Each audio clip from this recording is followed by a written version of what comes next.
signo de Virgem, mega virada para os virginianos, vem com a carta o Diabo e a Torre.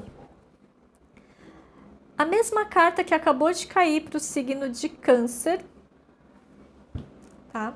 É como se você tivesse num momento entre o Diabo e a Torre. Pode ser que no primeiro semestre você esteja super motivado. O diabo não é o demônio ou a coisa ruim, tá? O diabo é a questão do poder, da ambição, do crescimento. O primeiro semestre pode ser um período que você está mais focado nessas questões materiais, de visibilidade profissional mesmo, de construir as suas coisas, de crescer financeiramente, de ter mais poder, às vezes um pouco mais de status também, tá? Então tem esse ponto, só que toma um pouco de cuidado, que foi o que eu falei também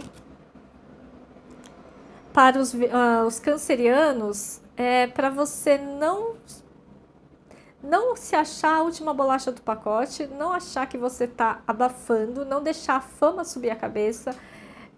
Eu sei que Virgem não é desse feitio, mas se você quiser controlar muito, tiver muito na vibe do poder, o poder pelo poder, aí vem a Torre, porque se o poder pelo poder, a vaidade, se torna o seu telhado de vidro, e aí a Torre vem, né, não para te castigar, mas para te colocar no seu devido lugar. Então só toma um pouco de cuidado com isso. A Torre no segundo semestre, ela pode indicar uma ruptura de crenças. Coisas que você acreditava que começam a cair por terra. De um modo dramático, pode ser, ou dependendo do seu nível de consciência, naturalmente você vai, né, se desfazendo de algumas cascas, de algumas... É como se você tivesse... Eu vejo... É como se eu estivesse vendo vocês despindo aquele manto do rei, entregando o cetro, entregando a coroa, porque você fala, eu não preciso desse tipo de artifícios para ter poder. É como se tivesse um retorno à simplicidade no segundo semestre, tá?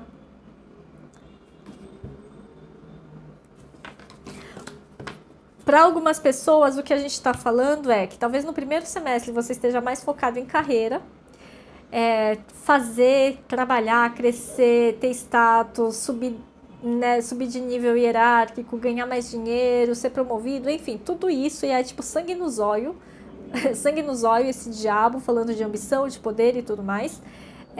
Só cuidado com burnout, tá?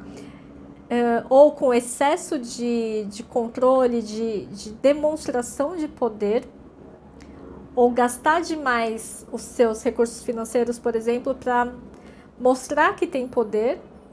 Tipo, eu tô lá no nível X, alcancei, então eu preciso comprar uma bolsa Louis Vuitton, porque lá no setor todo mundo tem uma bolsa Louis Vuitton, tá?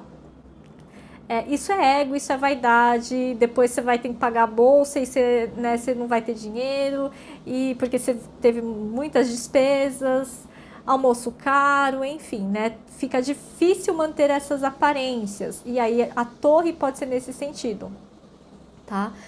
Começa a ficar difícil manter as aparências nesse nível. Então, pede a manter a simplicidade, tá? Porque eu tô falando de tudo isso, que no fundo do deck tem essa energia da família. Então, no primeiro semestre, talvez você esteja focado sangue no zóio, que foi o que eu falei, e no segundo semestre você fique mais focado na família.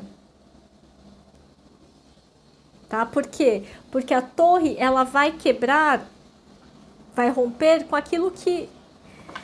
Não com a sua família, tá? A Torre vai romper com aquilo que é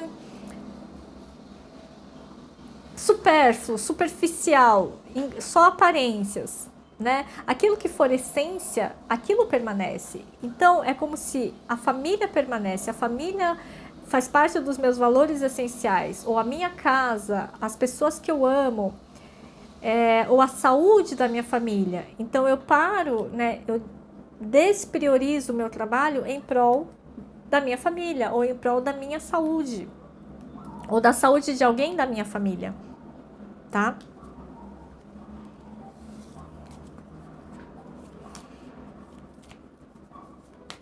Ou ainda, daí eu paro de gastar tanto comigo mesmo, com essas superficialidades, e começo a, sei lá, vou fazer uma poupança para o meu filho, né, um investimento para o meu filho, ou eu vou fazer uma viagem em família, tá? Ou coisas para casa, coisas que melhorem a minha casa, que são mais estruturais, mais fortes, mais sólidas e que são mais duradouras, não efêmeras como uma bolsa, uma maquiagem, né? Um carro. O carro dura, mas o carro é efêmero. Você tirou da concessionária, já, né, desvalorizou. Em geral é assim, né? Não sei se ainda tá assim. Bom, o que a gente tem? O mago. O mago fala de uma virada relacionada a um início. Por algum motivo, esse mago está me falando de receita. Não receita financeira, receita de bolo, receita de alguma coisa. Que você já tem a receita na mão e você começa a colocar isso em prática. Sei lá, você tem não é a receita do sucesso, tá? É muito específico, mas sei lá, você tem uma receita de bolo de família, você tem uma receita de alguma coisa que você já sabe fazer, um passo a passo, e agora você começa a aplicar essa receita, esse método, você coloca isso em movimento para rodar, você coloca isso no mundo para andar. Tá? Ou você criou uma metodologia, a grande virada é a criação dessa receita que você já elaborou, ou que é uma receita de família, ou que você já criou no ano passado, e aí você começa a colocar essa receita em prática ou testar essa receita, ou é um método científico, uma hipótese científica, mas tem esse aspecto, sabe? De você colocar essa teoria em prática. Você tira alguma coisa do papel e coloca em prática, coloca em movimento, dá vida para aquilo que estava só no papel. Era um projeto arquitetônico, agora a casa começa a subir, tá? Nesse sentido, isso é uma grande virada para vocês. Né? Colocar a teoria na prática. 2 de paus.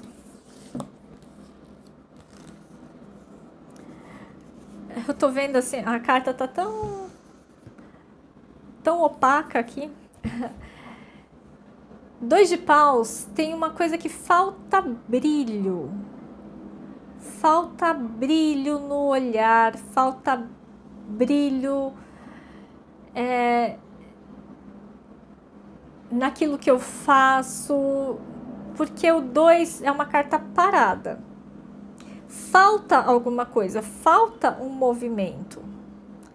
A grande virada é você observar um pouco mais as coisas com mais detalhe. É até redundante, né? Porque Virgem é o detalhismo em pessoa. Só que talvez você esteja olhando para o detalhe errado. Olha só, ele tem o mundo nas mãos. Daí ele está olhando essa face do mundo. O detalhe disso. Só que ele tem que o quê? Virar o globo para enxergar uma outra parte, né, do mundo. É como se você tivesse que virar a página para enxergar o outro lado da moeda, o outro lado da situação. A grande virada vai ser quando você conseguir olhar o outro lado, o oposto, o avesso. Ou se colocar no lugar do outro, ou se colocar no lugar do concorrente. Por exemplo, se a gente estiver falando de negócio, é como se fosse um trabalho de contra-inteligência. Sabe quando o policial tem que pensar como bandido? É isso. Tá? Essa é uma grande virada.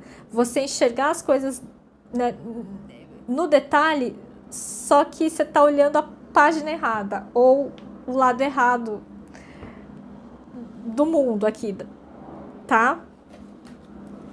Fica com essa informação, anota isso, é uma leitura geral para 2024, em um determinado momento isso vai fazer sentido.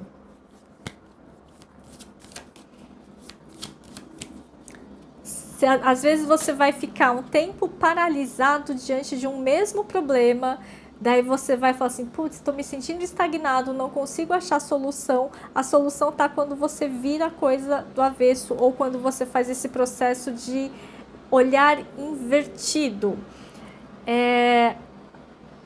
Por exemplo, também, se a gente vai falando de um empreendimento, você está sempre colocando a sua comunicação na perspectiva do que eu tenho para oferecer para o cliente. Ah, então eu tenho para oferecer isso, eu tenho para oferecer isso. Compre batom, compre batom, compre batom. Por exemplo, tá? E aí, só que as vendas estão super fracas, né? Não está saindo do lugar, não está vindo o cliente, está tudo parado. O que isso significa? Que você vai ter que olhar o outro ponto de vista, que é o quê? O ponto de vista do cliente. Esse compre batom faz algum sentido? Não. Cliente está querendo batom? Não. Né? Cliente está querendo, sei lá, gloss. Então não adianta você falar compre batom se o cliente está querendo gloss. Deu para entender? É mais ou menos isso, tá? É só um exemplo.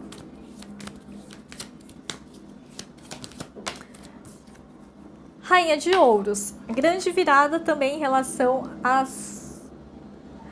às finanças no sentido de investimento, porque a Rainha de Ouros é dinheiro fêmea. O que é dinheiro fêmea?